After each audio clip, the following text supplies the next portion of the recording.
నమస్తే. Welcome to G TV media. నేను మీ అంజి. అయితే నూతనంగా ఎన్నికైనటువంటి గ్రామ సర్పంచ్‌లు రీసెంట్‌గా ప్రమాణ స్వీకారం కూడా చేశారు. ఆల్రెడీ తెలంగాణ గ్రామాల్లో పనులు కూడా స్టార్ట్ అయినాయి. అభివృద్ధి పనులు. అయితే ఈరోజు మనం ఆలేరు గ్రామం, తెలకపల్లి మండల్, నాగర్ కర్నూల్ జిల్లాలో ఉన్నాం. అయితే అన్నతో మాట్లాడదాం. అన్న పార్టీలకు అతీతంగా పనిచేస్తూ ప్రజల గుండెల్లో ప్రతి ఒక్కరికి చేదోడు వాదోడుగా ఉంటూ ఈరోజు గెలుపొందారు. అలాగే బీఆర్ఎస్ పార్టీ సైడ్ నుంచి సర్పంచ్‌గా ప్రమాణ స్వీకారం కూడా చేశారు. మాట్లాడదాం. అసలు ఎట్లా ఉంది పరిస్థితి వీళ్ళది? నెక్స్ట్ ఏం చేయబోతున్నారు అనేది. నమస్తే అన్న. నమస్తే నమస్తే అన్న. అన్న, గతంలో 10 ఏళ్ళు బీఆర్ఎస్ పార్టీ ఉండే. అవు. అప్పుడు పరిపాలిస్తున్నప్పుడు 10 ఏళ్ల పరిస్థితి ఎట్లా ఉండే మీ ఊర్లో? కాంగ్రెస్ గవర్నమెంట్ వచ్చిన తర్వాత 2 ఏళ్ల నుంచి ఎట్లా ఉంది? గవర్నమెంట్ గత 10 సంవత్సరాలు కేసీఆర్ ముఖ్యమంత్రి ఉన్నాడు. హ్మ్. గ్రామంలో దాదాపుగా డెవలప్మెంట్ పనులు బాగానే జరిగినాయి. హ్మ్. కొంత అక్కడక్కడ ఏంటంటే ఈ రైతు బంధు, రైతు ఇన్సూరెన్స్ 5 లక్షలది, రైతు బంధుదే చాలా వరకు ఎఫెక్ట్ పడ్డది అది హ్మ్. సార్ విషయంలో అయితే. హ్మ్. ఎందుకంటే చిన్న కారు రైతులు, పెద్ద కారు రైతులు చూడకుండా అందరికి సమానంగా వేసేసరికి హ్మ్. కొంత అది ప్రభుత్వ పరంగా అప్పుడైతే వ్యతిరేకత అయితే వచ్చినది. హ్మ్. ఇకపోతే మొన్న రేవంత్ రెడ్డి ముఖ్యమంత్రి అయిన తర్వాత 2 లక్షల రుణమాఫీ హ్మ్. చేయడం కొంతమందికి అందడం, కొంతమందికి అందలేదు. కొంత అందిన వాళ్ళేమో సంతోషంగా ఉన్నారు, అందని వాళ్ళేమో నిరుత్సాహానికి గురైంది. హ్మ్. మేము గ్రామానికి సర్పంచ్ కావాలి అనేది ఒక పట్టుదల. హ్మ్. 2001లో ఎస్సీలకు వచ్చింది. ఎస్సీలకు వచ్చినప్పుడు కూడా మా నాయనే సర్పంచ్ ఇక్కడ. హుహు. హ్మ్. ఆనాడు దళితునికి వచ్చినప్పుడు మా నాయన సర్పంచ్ ఉన్నాడు. హ్మ్. ఈసారి కూడా రిజర్వేషన్ వచ్చినప్పుడు రిజర్వేషన్లో నేనే సర్పంచ్గా పోటీ చేస్తున్నా. పోటీలో గెలిచిన. హుహు. ప్రజల ఆశీర్వాదం ఉన్నది, ప్రజల సపోర్ట్ ఉన్నది. హ్మ్. వాళ్ళ ద్వారానే హ్మ్. గెలిచిన. ఇవాళ గెలుపు కారణం కూడా నాది కాదు, ఇది గ్రామానికి సంబంధించిన ప్రజలది. హ్మ్. దాదాపు 3011 ఓట్లు ఉన్నాయి. హ్మ్. 3011 ఓట్లలో 1300 లీడు మనకు ఓట్లు పడడం జరిగింది. హ్మ్. 340 ఓట్ల లీడుతోనే నేను గెలుపొందడం జరిగింది. హుహు. గతంలో నేను రాజేష్ రెడ్డి గారికి పనిచేసిన, ఓకే. కాంగ్రెస్ పార్టీ జెండా మోసిన, కాంగ్రెస్ పార్టీ ఎమ్మెల్యే గారికి పనిచేసిన, హ్మ్. కాంగ్రెస్ పార్టీ గవర్నమెంట్లో లేనట్టు కూడా 10 సంవత్సరాలు అదే పార్టీకి పనిచేసుకుంటూ ప్రజల సమస్యలపై పోరాడుతూ హ్మ్. ప్రజలకు అనిత్యం అందుబాటులోనే ఉండడం జరిగింది నాకు. హుహు. ఏ పార్టీ వాళ్ళ కాంగ్రెస్, బీఆర్ఎస్, బీజేపీ అనేది నేను ఇక్కడ కూడా నేను అనుకోను. హ్మ్. అది జరగలే నాకు. హుహు. ప్రజలతో మమేకంగా ఉన్నా కాబట్టి హ్మ్. అందరి సపోర్ట్, ఆల్ పార్టీస్ నాకు ఇవాళ హ్మ్. నాకు పనిచేసినాయి. హ్మ్. పనిచేయబట్టి నన్ను ఆలేరు గ్రామంలో ప్రజలు నన్ను అనుకున్నారు, దీవించారు, నన్ను సర్పంచ్గా గెలిపించారు. హుహు. రైట్. పార్టీలకు అత్యుతంగా క్యాండిడేట్‌ని చూసి క్యాండిడేట్ గెలిపించుకుంటారు గదా! అవు. సో, అది జరిగిందంటారా మీ ఊర్లో? క్యాండిడేట్ పరంగా నాకు దాదాపుగా ప్రజలు క్యాండిడేట్ పరంగా ఒక 50% క్యాండిడేట్ పరంగా చూసారు. హుహు. ఒక 50% ఎందుకంటే నేను కాంగ్రెస్ పార్టీ వాదిని, కాంగ్రెస్ పార్టీలో పనిచేసే నాయకులు కూడా నాకు పనిచేసారు కొంతమంది. హ్మ్. ఓన్లీ ఇక్కడ ఏమైందంటే నేను ఇవాళ బీఆర్ఎస్ పార్టీ సపోర్టు గ్రామంలో సంబంధించిన నారాయణరావు, సురభి నారాయణరావు, హ్మ్. కోట్ల శ్రీనివాసులు మాజీ సర్పంచి, హ్మ్. వీళ్ళ సపోర్ట్ నేను తీసుకున్నా. హ్మ్. నాకు గతంలో నేను పార్టీలో పనిచేసినప్పుడు హ్మ్. స్థానిక మాజీ సర్పంచ్ వంశవర్ధనరావు. హుహు. వంశవర్ధనరావు గత 25 సంవత్సరాలు 30 సంవత్సరాలు ఆలేర్లా ఆయన పెట్టినోడు. హ్మ్. అంటే గెలవాలి, నేను చెప్పింది వినాలి హ్మ్. అనే ఆలోచన ఆయన. హ్మ్. మా నాయన సర్పంచ్ అప్పుడు కూడా అతనే గెలిపించింది. హ్మ్. గెలిపించి మా నాయన మెట్ల కింద కూర్చోవాలి, వంశవర్ధనరావు పైన కుర్చీ మీద కూర్చోవాలి. హుహు. అలా ఉన్నదా? అలా ఉన్నది. ఆహా! దాన్ని నేను వ్యతిరేకించిన. ఓకే. ఒక 5 సంవత్సరాలు ప్రజలు తీర్పిస్తే గ్రామానికి సర్పంచ్గా చేస్తే ఆ సర్పంచ్ పోస్టును తీసుకుపోయి వంశవర్ధనరావు తాకట్లు, కాళ్ళకాడ తాకట్టు పెట్టడం ఏంది హ్మ్. అనేది స్వయంగా మా నాయన దగ్గర కూడా నేను ప్రశ్నించిన. హ్మ్. పరిస్థితులు అనుకూలంగా లేనప్పుడు దొరలు చెప్పి తినాలి అనేది హ్మ్. కొంత మా వాళ్ళు అక్కడక్కడ హ్మ్. వాళ్ళు ఫాలో అప్ అయ్యారు. హ్మ్. కానీ నేను దానికి అగ్నిస్టు. హ్మ్. ఇవాళ వంశవర్ధనరావు ఓన్లీ నాకు సపోర్ట్ చేయకపోవడం కారణం ఏంటంటే హ్మ్. నేను చెప్తే ఈనాడు హ్మ్. తన సొంత నిర్ణయాలు తీసుకుంటాడు హ్మ్. అనేది వాదన. హ్మ్. నేను చెప్తే వినడానికి ఎస్సీలకు వస్తే వంశవర్ధనరావు పెత్తనమే నడుస్తుంది ఆలేర్ల, హ్మ్. బీసీలకు వస్తే వంశవర్ధనరావు పెత్తనమే నడుస్తుంది, హ్మ్. ఓసీలకు వస్తే వంశవర్ధనరావు పెత్తనమే నడుస్తుంది. ఇంకా ఎన్నాడు ఈ వంశవర్ధనరావు పెత్తనం నడవడానికి ఆలేర్ల? హ్మ్. ఎస్వీలకు వస్తే మాకు స్వేచ్ఛ లేదా? హ్మ్. మేము ప్రజాస్వామ్యంలో బతకడానికి మాకు ఇలువలు లేవా? హ్మ్. మేము వ్యక్తిగతంగా సొంత నిర్ణయాలు తీసుకుని ప్రజలకు సేవ చేయొద్దా హ్మ్. అనే ఉద్దేశంకెళ్ళే హ్మ్. నేను బయటికి రావడం జరిగింది. హుహు. బయటికి వచ్చి ఈ గ్రామానికి సంబంధించిన మాజీ ఎంపీటీ సురభి నారాయణరావు, హ్మ్. మాజీ సర్పంచ్ సీను కోట్ల సీను ఉమ్, వీళ్ళ సమక్షంలో కొంతమంది ఆ పార్టీకి సంబంధించిన ముఖ్య నాయకులు కూడా ఉన్నారు. ఉమ్, ఎట్లా ఏంది అంటే సార్ మా పార్టీ సపోర్ట్ మీకైతే ఉంటుంది ఖచ్చితంగా ఉమ్, అని చెప్పి ఆ బీఆర్ఎస్ పార్టీ వాళ్ళు, కాంగ్రెస్ పార్టీ వాళ్ళు, గ్రామానికి సంబంధించిన ప్రజలందరూ కూడా ఉమ్. నన్ను ఎన్నుకోవడం జరిగినది. కానీ ఇంకా నడుస్తున్నాయండి ఇలాంటివి. నడుస్తున్నాయి. ఆ, 100% వంశవర్ధరావు అనే వ్యక్తికి ఇప్పటికి కూడా ఉమ్, ఆయనకు ఒక ఇగో నేను ఒక దొరని అనే ఫీలింగ్ ఉంటుంది. ఉమ్, ఒక దొర నేను చెప్తే వినాలే. సర్పంచ్కున్న క్యాండిడేట్ కూడా ఉమ్, నేనే సర్పంచ్ అనుకొని ఆయన పెత్తనం చేయకపోతే మా అమ్మ నాయన నన్ను ఒక 15 సంవత్సరాలు చదివించారు. ఉమ్, చదువు గురించి తెలుసు, ఈ నాగరికత గురించి నాకు తెలుసు. ఉమ్, నాలాంటి వాడిని కూడా వంశవర్ధరావు చెప్పింది వినాలంటే నేను ఎట్లా? ఉమ్, నేను చదువుకున్న దానికి విలువ ఉంటుందా నాకు? ఉమ్, ఇలాంటివి చేసిన వ్యక్తి వంశవర్ధరావు. నేను చెప్తే వినడానికి ఆలోచనకి దురుద్దేశం తెల్లే ఉమ్, ఆయన పెత్తనం సాగనీయడనే నాకు సపోర్ట్ చేయలే ఉమ్, ఇవాళ. ఉమ్. అంటే మీకంటూ స్వేచ్ఛ లేకుండా ఎంతసేపు ఉన్నా నేను చెప్పిందే వినాలి, నేను చెప్పిన వాళ్ళకే పని చేయాలి, ఆ, నేను చెప్పిన వాళ్ళకే పని చేయాలి, నేను చెప్పిందే వినాలి. ఉమ్, నేను స్థానిక ఎమ్మెల్యే గారికి నేను రిక్వెస్ట్ చేస్తున్నా, ఉమ్, సార్ ఇప్పుడు గ్రామంలో ఈ విధంగా ఉంది, పలానా వాళ్ళను మనం నమ్ముకుంటే ప్రజలకు నష్టం జరుగుతుంది సార్, ఉమ్, చేయకండి అంటే సార్ దగ్గరికి వెళ్లకుండా ఈ విషయాన్ని ఇక్కడే గ్రామంలో చేసి పెత్తందారి వస్తారు. ఉమ్, ఒక అతను రమణ గౌడ్ అని ఉంటాడు, బీఆర్ఎస్ పార్టీ నుంచి కాంగ్రెస్ పార్టీకి ఎలక్షన్ ముందర వచ్చిండు. ఉమ్, ఇంకో అతను 2018 ఎలక్షన్ నా భుజాల మీద వేసుకొని జింకలేశ్వరి అనే వ్యక్తిని నేను మోసి నేను ఎంపీటీసీగా అంటే నా సపోర్ట్ అంటే నా ఇంకా ప్రజల సపోర్టు, కొంతమంది వ్యక్తుల సపోర్టు, ఉమ్, ఇక్కడ ఉన్న దొండ సత్యనారాయణ అనే వ్యక్తి అదే జింకలేశ్వరి రైట్ హ్యాండ్ గా పనిచేసాడు. ఉమ్, మాలాంటి వాళ్ళను పదవి వచ్చిన తర్వాత ఉమ్, కళ్ళకు వాళ్ళకు ఈ మేము కనిపించలే వాళ్ళకు, ఉమ్, వాళ్ళ ఒంటెద్దు పోకడలు, దాన్ని మేము వ్యతిరేకిస్తే మమ్మల్ని సపోర్ట్ చేయకుండా ఉమ్. వాళ్ళ వేరే వ్యక్తికి సపోర్ట్ చేసుకున్నారు. ప్రజలు ఎన్నుకుంటేనే కదండి వాళ్ళు గెలిచింది. మరి ప్రజల కోసం పని చేయకుండా చెయ్యరు, సొంత నిర్ణయాలు కావాలి, స్వార్థం కావాలి వాళ్ళకు, ఉమ్, వాళ్ళు చెప్పింది వినాలి, వాళ్ళ ఇంటికాడ కూర్చోవాలి. ఉమ్, వచ్చిన ఒక వ్యక్తికి ప్రజలకు ఏదైనా సమస్య వస్తే అందుబాటులో ఉండేది చూసుకోవాలి. ఉమ్, మనం తిన్నామా పన్నామా అది కాదు, ఉమ్, ప్రజలు ఆకలిగా ఉన్నారా, ప్రజలకు ఏమి కావాలి, ఉమ్, ప్రజలకు ఏం తీసేస్తే పరిష్కారం అయితే మార్గానికి ప్రయత్నించాలి తప్ప ఉమ్, సొంత నిర్ణయాలు తీసుకొని నా ఇల్లు బాగుండాలి, నా కుటుంబం బాగుండాలి ఆలోచన చేసిన వ్యక్తులు వాళ్ళు. ఉమ్, నేను ప్రజలలో ఉన్నా కాబట్టి, ప్రజలకు అనునిత్యం ఉన్నా అందుబాటులో ఉన్నా కాబట్టి, చిన్నదానికో పెద్ద నా శాయశక్తుల్లా ఉమ్, నేను వాళ్ళకి పిలిస్తే ఉమ్, అను నిత్యం రాత్రి 12 గంటలకు పిలిచిన కానీ నా ఇంటి నుంచి లేచిపోయేది. ఉమ్, ఏ రోజు కూడా ఇవాళ నా సంసారాన్ని ఎప్పుడు కూడా చూసుకోలే. ఉమ్. ప్రజలకు ఎప్పుడు అందుబాటులో ఉంటూ ప్రజల అభిమానాన్ని అవు. పొందారు. ఉమ్, ఆ విధంగా జరిగిన కాబట్టి నేను సర్పంచ్ గారు నన్ను ఆలేరులో దీవించారు. ఉమ్. అది వ్యక్తిగతంగా మీ మీద పర్సనల్ గా అటాక్ చేయడం లాంటివి చేశారు. ఎందుకంటే మీరు అపోజిట్ వాళ్ళను ఎదిరించి మీరు ఇందులోకి వచ్చారు కాబట్టి మిమ్మల్ని ఎన్నికి లాగా చాలా వరకు నన్ను ఇవాళ ఎలక్షన్ లో నన్ను గెలవని వద్దు, నన్ను ఓడగొట్టాలని ప్రయత్నం చేసిన వ్యక్తులు కూడా ఉన్నారు. నేను ఎస్సీలకు వచ్చింది, ఎస్సీల రిజర్వేషన్ ప్రకారంగా సర్పంచ్ గెలుస్తాడు, ఆనంద్ అనేటోడు గెలుస్తాడంటే మా పెత్తాలను సాగనీయడు అన్న దాన్ని బట్టే వాళ్ళు నన్ను రకరకాల ప్రయత్నాలు చేశారు.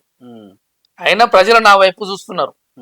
పలానోడైతే నాలుగు కొంత బాగుంటది, డెవలప్మెంట్ చేయగలుగుతాడు, ఎమ్మెల్యేలు పార్టీలకు అతీతంగా అవసరమైతే ఎమ్మెల్యేల దగ్గర కూడా పోయి పనులు తెచ్చి ప్రజలకు సేవ చేస్తాడనే నమ్మకానికి నా మీద ప్రజలు ఆ నమ్మకాన్ని నుంచి నాకు ఓట్లేసి నన్ను గెలిపియడం జరిగినది ఈ గ్రామంలో. ఓకే, నెక్స్ట్ మీరు ప్రతి ఊరికి ఒక మేనిఫెస్టో అనేది అనుకుంటారు. సో నెక్స్ట్ ఏం చేయబోతున్నారు? ప్రజలకు ఈ గ్రామంలో అండర్ గ్రౌండ్ డ్రైనేజీలు లేవు, సిసి రోడ్స్ లేవు, పశు వైద్యశాల లేదు, అంగన్వాడీ సెంటర్లు లేవు. అంగన్వాడీ సెంటర్లో పశు వైద్యశాల, అండర్ గ్రౌండ్ డ్రైనేజీ, సిసి రోడ్లు, కరెంటు, ఇవన్నీ ప్రజలకు ఎక్కడ కూడా అంతరాయాలు కలగకుండా 5 సంవత్సరాలు ప్రజల మధ్యన ఉండవు. ప్రజలకు అవసరాలను బట్టి నేను పనిచేస్తుంటా, ఏది కూడా వెనకాడ ముచ్చట లేదు. అరే పొద్దున్నే పని కావాలనుకుంటే నేను ఆ పార్టీకి పనిచేసిన, ఆ పార్టీ జెండా మోసిన, ఆ ఎమ్మెల్యే గారి దగ్గరికి వెళ్తా, గ్రామానికి ఏవైతే అవసరాలు ఉన్నావో అవసరాలను బట్టి ఎమ్మెల్యే దగ్గరికి వెళ్తా, పనిచేస్తా, ప్రజలకు సేవ చేస్తా. కానీ గవర్నమెంట్ వాళ్ళది ఉంది, ఇస్తారంటారా మీరు వెళ్ళి నిధులు అడిగినప్పుడు? ప్రజలకు నా వ్యక్తిగతంగా నేను అడుగుతలేను. ఈ ప్రజలకు పనులు కావాలి, ప్రజలకు ప్రత్యేకం కావాలి, ఈ ప్రజలకు పలానా పని కావాలన్నప్పుడు ఎమ్మెల్యే దగ్గరికి పోవాలి, కొట్లాడే హక్కు నాకు ఉంది. అవును, కానీ ఇస్తారంటారా? ఇవ్వాలి. ఇవ్వడము అతని ధర్మం. ఉమ్, కానీ సార్ విజ్ఞత, సార్ దగ్గరికి వెళ్తా, ఉమ్, సార్ని కూడా కలుస్తా. ఉమ్, సార్ నా ప్రజలకు ఈ విధంగా కావాలి, ప్రజలు నా పైన నమ్మకానికి ఉమ్, నన్ను గెలిపించారు, ఆ నమ్మకాన్ని ప్రజలకు సేవ చేయాలి సార్, నాకు పనులు కావాలని అడుగుతా. ఉమ్. సో మీకు ఈ కాన్స్టిట్యున్సీలో అంటే మీకంటూ ఒక రోల్ మోడల్ అనేది ఉంటుంది. మిమ్మల్ని బాగా ఆకర్షితంగా చేసిన లీడర్స్ ఎవరైనా ఉన్నారా మీ జీవితంలో? మేము నాగం జనార్దన్ రెడ్డి ఈ స్థాయికి నేను రావడం, ఉమ్, ఇవాళ ఈ కుర్చీ పైన కూర్చోవడం ఉమ్, నాకు నాగం జనార్దన్ రెడ్డి ఉహు, సార్ పనిచేసినాం. ఉమ్, ఈ గుర్తింపు రావడం గ్రామంలో ఉమ్, నాగం జనార్దన్ రెడ్డి ఉహు. ఆయన దేవాలనే ఇవాళ నేను ఆయన తిరిగే చూపిన వాళ్ళ ఆయనతో పాటు ఆయన తిరిగే వాళ్ళ? చూపిన మార్గం వల్ల ఆయన ఎమ్మడి నడిచిన, ఉమ్, ఆయన ప్రోగ్రాంలో పాల్గొన్న ఉహు, సార్ దేవాలనే నేను ఇవాళ రాజకీయ నా గురువు ఎవరంటే నాగం జనార్దన్ రెడ్డి. చాలా మంది నాగం జనార్దన్ రెడ్డి గారిని ఇన్స్పిరేషన్ తీసుకుంటారు. ఒకప్పుడు చాలా బాగా పాలించినటువంటి వ్యక్తి. సో అసలు ఆయనలో వ్యక్తిగతంగా ఎట్లా ఉండేటోడు ప్రజలు? చాలా బాగుంటాడు ఉమ్, సార్. ఉమ్, సార్కు బాధలు, ఉమ్, సంతోషం, ఉమ్, ప్రజలు ఏ విధంగా ఇబ్బంది పడుతున్నారని ముందు చూపుతో గ్రహించే వ్యక్తి నాగం జనార్దన్ రెడ్డి. ఉహు, దాంట్లో మటుకు మేము 100% సార్ను ఉమ్, చాలా ఎంకరేజ్ చేసినాం. సార్ మాకు చాలా మోడల్ సపోర్ట్ ఉన్నాడు ఉమ్, గ్రామంలో. మొన్న కొద్ది దురదృష్టం సార్ లేకపోవడం కూడా కొంత మేము బాధ, ఉహు, మాకు అందుబాటులో లేకపోవడం. ఉమ్, కొద్దిగా ఏజ్ బార్ అయింది కదా, అవును, హైదరాబాద్లో ఉంటున్నాడు. అవును, కొద్దిగా కలవలేదు, కలుస్తాం. సార్ని కూడా కలవాలనే ఉంది నాకు. ఉమ్, కలుస్తా, సారు ఆశీస్సులు దీవెనలు నేను తీసుకుంటా. ఉమ్. సో ఆయన ఏ ఊరికైనా పర్సన్స్ ని పేర్లు పెట్టి మరి పిలిచేవాడు. అంత 100% అంత మెమరీ నేను పవర్ ఉందంట. నేను సారు 2004లో ఒంటరిగానే నాగర్కల్ కాన్స్టిట్యూన్సీ లో ఒక్కడే గెలిచినాడు. రాజశేఖర రెడ్డి గవర్నమెంట్, కాంగ్రెస్ గవర్నమెంట్ ఉన్ననాడు నాగం జనార్దన్ రెడ్డి అనే వ్యక్తి ఒక్క వ్యక్తే గెలిచినాడు. నాగర్ కర్నూలులో 14 మంది ఎమ్మెల్యేల ఒక వ్యక్తి నాగం జనార్దన్ రెడ్డి. నాగం జనార్దన్ రెడ్డి దగ్గరికి మేము హైదరాబాద్ పోతుంటే ఒక సందర్భంలో నేను ఆ ఇంటికి పోతున్నా, గచ్చిబౌలి. నన్ను చూడకుండా ముందుకు నడుచుకుంటూ పోతే సారు బండి గ్లాసు నుంచి నన్ను గుర్తుపట్టి ఆ కారు రిటర్న్ ఏమో అలా డ్రైవర్ చెప్పి వెనకాలకు వచ్చుకుంటూ వస్తుంటే నన్ను వల్కరించిన, అరే ఎందుకు వచ్చినవురా అని అడిగినాను. సార్ మీ దగ్గరికి వచ్చిన సార్ అంటే, నన్ను ఇంత దూరం ఎందుకు వచ్చినామని చెప్పి అదే సార్ వాళ్ళ బండి తీసుకొచ్చి అసెంబ్లీ దగ్గరకు తోలుకొచ్చి, అసెంబ్లీ దగ్గర నన్ను నారా చంద్రబాబు నాయుడు దగ్గర ఫోటో దింపించి, మధ్యాహ్నం నాకు ఆకలికి అయితే భోజనానికి అన్నం పెట్టించి, మహబూబ్ నగర్ జిల్లా కలెక్టర్ ఆఫీస్ దగ్గర నన్ను వదిలేసిన. ఆ రోజు వదిలేసి ఛార్జ్కి డబ్బులు ఇచ్చి ఇంటికి అని చెప్పి అంత బాగుండేది. అంత బాగుండే సార్ వ్యక్తిగతంగా. చాలా మంచి వ్యక్తి నాగం జనార్దన్ రెడ్డి సార్.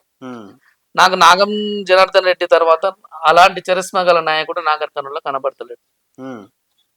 ఇప్పుడున్నటువంటి వాళ్ళు కూడా నాకంత నాకున్న రాజకీయ పరిజ్ఞానంలో సారుకున్న చరిస్మా, ఆ లీడర్ నాకు ఇంకా ఇప్పుడైతే కనపడతలేడు. రేపు వీళ్ళు ఇద్దరు ఉన్నారు, మర్జానద రెడ్డి, కుచుకుల రాజేశ్వర రెడ్డి. వీళ్ళిద్దరు ఆ విధంగా కావాలని కూడా నేను కోరుకుంటున్నా. ఎందుకంటే లీడర్షిప్ క్వాలిటీ అనేది ఇంపార్టెంట్. అది ఉంటేనే జనాల నడంగా. ఇప్పుడు ఆ రోజు నాగ జనార్దన్ రెడ్డి గారు మిమ్మల్ని ఎలా అయితే మీకు ఇన్స్పిరేషన్ అయ్యారో, సో నెక్స్ట్ జనరేషన్ వాళ్ళు కూడా ఆ విధంగా తయారు కావాలి అనేది నేను కోరుకుంటున్నా. అదే ఊర్లలో సర్పంచ్ అనేసరికి చాలా మంది పోటీ పడాలనుకుంటారు. పోటీ పడాలంటే ఇక్కడ 2 విధాలుగా చూడొచ్చు. ఒకటి ఊరు డెవలప్మెంట్, 2 డబ్బులు సంపాదించుకోవాలి. 2 విధాలుగా చూస్తారు. ఇందులో ఏది వాస్తవం అంటారు? కొంతమంది స్వార్థానికి ఉపయోగించుకుంటారు కొంతమంది, కానీ ప్రజా సేవ చేయాలనే తపన ఉన్న నాయకులు డబ్బుకి ఎక్కడ కూడా కకృతి పడరు. ప్రజలే ఏజెంట్ అని కూడా ప్రయత్నం చేస్తుంది తప్ప, ఇలా స్వార్థం పెంచుకుంటే రేపు పొద్దున్నే మళ్ళీ పబ్లిక్ దగ్గరికి వెళ్తే మనకు అక్కడ రెస్పాన్స్ ఉండదు, ప్రజలు గౌరవించరు. ప్రజలలో ఒక పేరు సంపాదించుకోవాలి. పైసా అనేది వాళ్ళు ఉంటుంది, రేపు పోతుంది. మనకు ప్రజలే ముఖ్యం. ప్రజల మధ్యన పలానా సంవత్సరంలో పలానా క్యాండిడేట్ పలానా సర్పంచ్గా పనిచేసిండు, పలానోడు బాగా పనిచేసిండు అనేది గ్రామంలో పేరు తెప్పించుకోవాలి తప్ప, అరే ఇంత ఆక్రమాలు చేసి ఇంత సంపాదించుకొని పోయిండు అనే పేరు అయితే నాకు అంటూ వద్దు. నేను ఆ విధంగా ఆశపడే వ్యక్తిని అయితే కాను. నీ ఊరి విషయానికి వస్తే, నీ ఊర్లో బాగా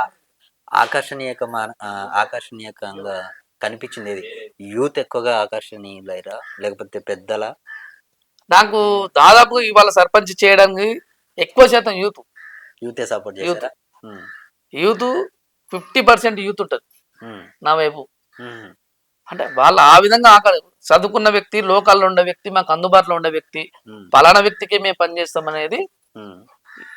యువకులు చాలా వరకు సపోర్ట్ చేసి బాగా సపోర్ట్ చేశారు. ఆ తర్వాత పెద్దవాళ్ళు ఉమ్.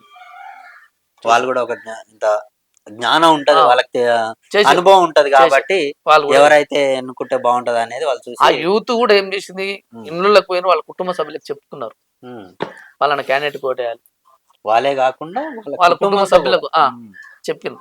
ఉమ్, అందరు కలిస్తేనే నన్ను గెలిపించారు. ఉమ్, ఇప్పుడు ఒక యూతే చేస్తే నేను కాదు కదా, ఉమ్, ప్రజల్లో దాదాపు చిన్నవాళ్ళు, పెద్దవాళ్ళు, ఓటింగ్ ఉన్న వాళ్ళందరూ కూడా ఉమ్, అందరు కలిసి కట్టుగానే ఉమ్, నాకు పని చేసింది.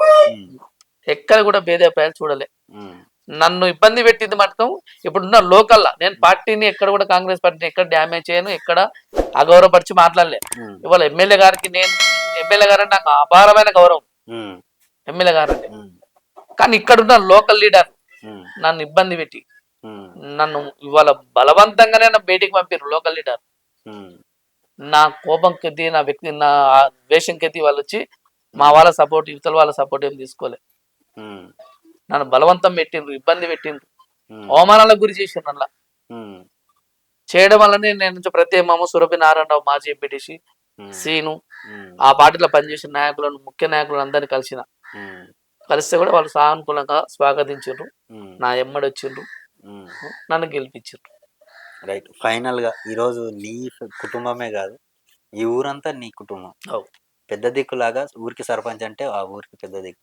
సో నీ గ్రామ ప్రజలకు ఏం చెప్పదలుచుకుంటున్నారు? ప్రజలకు, నాకు ఓట్లేసిన ఓటర్స్కు, ఓటర్ మహాశయులకు అందరు కూడా చేతులెత్తి అందరికీ నమస్కారం చేస్తున్నా. ప్రతినిత్యం అందుబాటులోనే ఉంటా, ప్రజల సమస్యలకై నిరంతరం కృషి చేస్తుంటా. ఏ ఆపద వచ్చినా ఆనంద్ అనే వ్యక్తి సర్పంచ్. నేను సర్పంచ్కి ఎప్పుడు కూడా ఫీల్ కాలే. ఒక గ్రామానికి ఒక సేవకునిగానే పనిచేస్తా, ఉమ్, ఒక లీడర్గా కాదు. నేను ఉమ్, ఒక సేవకునిగా పనిచేస్తా, ప్రజల మధ్యనే ఉంటా. ఏ సమస్య వచ్చినా అనునిత్యం గ్రామాన్ని వదిలేసి నేను ఎక్కడ కూడా బయటికి వెళ్ళే ప్రసక్తి లేదు. ఉమ్, 24 గంటలు ఏ ఆపద వచ్చినా, హాస్పిటల్కో, సావుకో, సమృద్ధకో, పెళ్లికో, పేరంటానికో, అన్నిటి కూడా కలిసే అందరితో మమేకమైతా. పార్టీలో నాకు ముఖ్యం కాదు, ఉమ్, పదవులు ముఖ్యం కాదు, నాకు ప్రజలు ముఖ్యం. ఉమ్. ప్రజలు మడి ఉంటా. రైట్. ఇది మన ఊరు మన సర్పంచ్ టుడే ఇంటర్వ్యూ. ఆనంద్ గారితో మాట్లాడుతుంటే అటు ఉన్న వ్యక్తి ఇతరులకు వచ్చి ఇక్కడి నుంచి జనాల అభిప్రాయం, జనాల అభినందనలతో వాళ్ళకి ఎంతో కృతజ్ఞతుడు అయ్యాడు. ఎందుకంటే ఒక పార్టీలో నుంచి ఇంకో పార్టీలోకి వచ్చేసరికి ఆ పర్సన్ ఇంకోలాగా చూస్తారు, కానీ గ్రామంలో వ్యక్తిగతంగా ఆ క్యాండిడేట్ని చూసి ఈ క్యాండిడేట్ అయితేనే మనకు సూటబుల్ పర్సన్ అని ఎన్నుకున్నారు. ఈయన సక్సెస్ఫుల్గా ఈ 5 ఏళ్ళు కూడా తన గ్రామం కోసం, తన గ్రామ అభివృద్ధి కోసం శాయశక్తిగా పోరాడాలని చెప్పేసి కోరుకుందాం. చూస్తూనే ఉండండి జీటీవీ మీడియా. నమస్తే. నమస్తే. నమస్తే.